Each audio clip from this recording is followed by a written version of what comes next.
Bonjour les amis, c'est Christelle. Je vous fais cette vidéo en cette fin d'année 2019. Beaucoup d'entre nous vont bientôt recevoir une douloureuse qui s'appelle la taxe foncière. Alors cette taxe qui est une taxe sur les biens que possèdent certaines personnes, donc les maisons, les terrains, est une taxe pour ma part, je trouve injuste. Ce n'est pas juste que lorsqu'on fait des sacrifices, que l'on s'endette pendant des années, de devoir payer une taxe sur un bien que l'on a acheté. Lorsqu'on achète une paire de chaussures ou un vêtement, vous me direz, c'est pas la même chose, c'est pas la même taille, d'accord. Mais c'est le côté propriété. J'ai acheté quelque chose, c'est à moi, donc je suis censée en faire ce que je veux. On ne paye pas de taxes tous les ans sur les biens de consommation que nous achetons, sous prétexte qu'on les garde pendant longtemps, d'accord.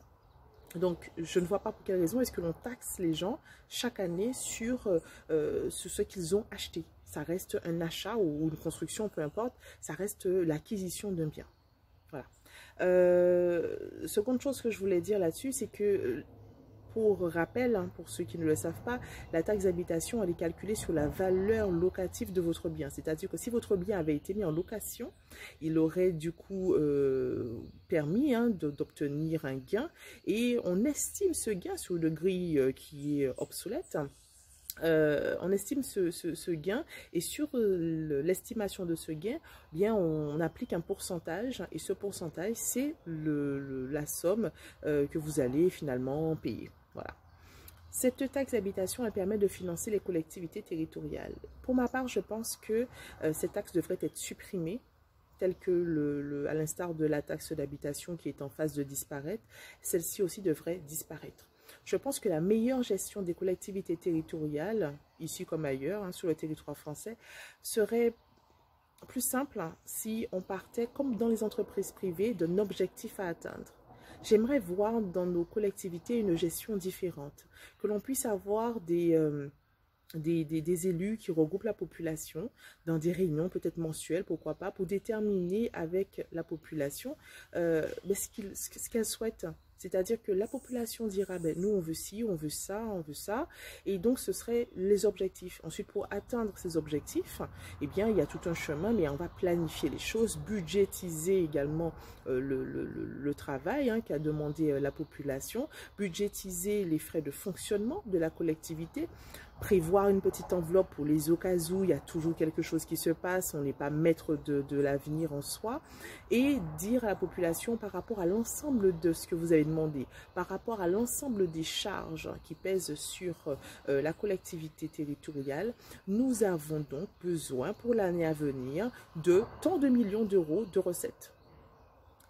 À partir de cela, et comme on a supprimé tous les impôts, comme je viens de le dire, on supprime la taxe d'habitation et on supprime la taxe foncière, on pourrait créer une taxe qui s'appellerait la taxe participation. Son nom est je pense, il en dit long.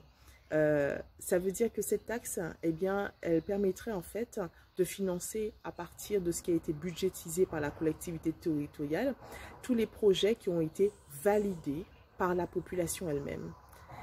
Ça permettrait vraiment de rendre l'intégralité du pouvoir au peuple. Le peuple décide de la feuille de route, la collectivité budgétise les projets, soumet ce projet à la population et impacte la population par cette taxe de participation pour le financement de l'intégralité de ces projets.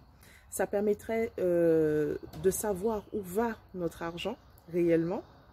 Ça permettrait également que tout le monde soit impacté.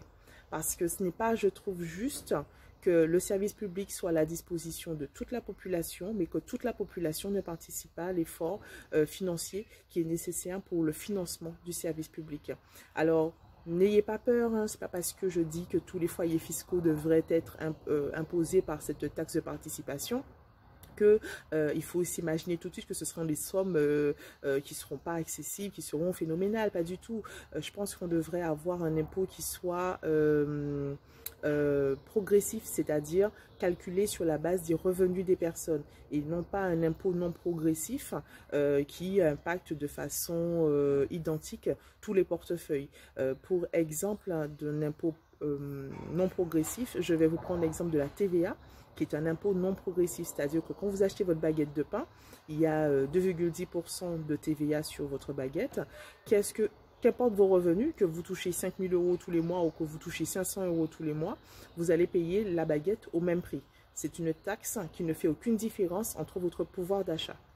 Là, la taxe de participation dont je parle, c'est une taxe qui sera au prorata des revenus de chacun. Donc, certains vont payer plus, d'autres vont payer moins. Mais en tout cas, on saura ce qu'on paye et on ne donnera pas plus d'argent que nécessaire et plus d'argent que ce qui a été initialement annoncé par la collectivité territoriale que ce dont elle a réellement besoin pour non seulement fonctionner, mais également réaliser l'intégralité des projets qui auront été proposés, validés par la population elle-même. Voilà. J'espère ne pas avoir été trop compliqué dans mes explications. N'hésitez pas à mettre des likes, à partager cette vidéo si vous êtes d'accord avec la proposition. N'hésitez pas également à mettre vos commentaires pour pouvoir dire oui, c'est pas mal, mais je voudrais plus ci ou ça, ou comment est-ce que vous aimeriez voir les choses. Donc voilà, n'hésitez surtout pas. Je suis impatiente de lire vos commentaires. Je vous souhaite de passer une excellente journée. Je vous remercie de l'écoute et je vous embrasse.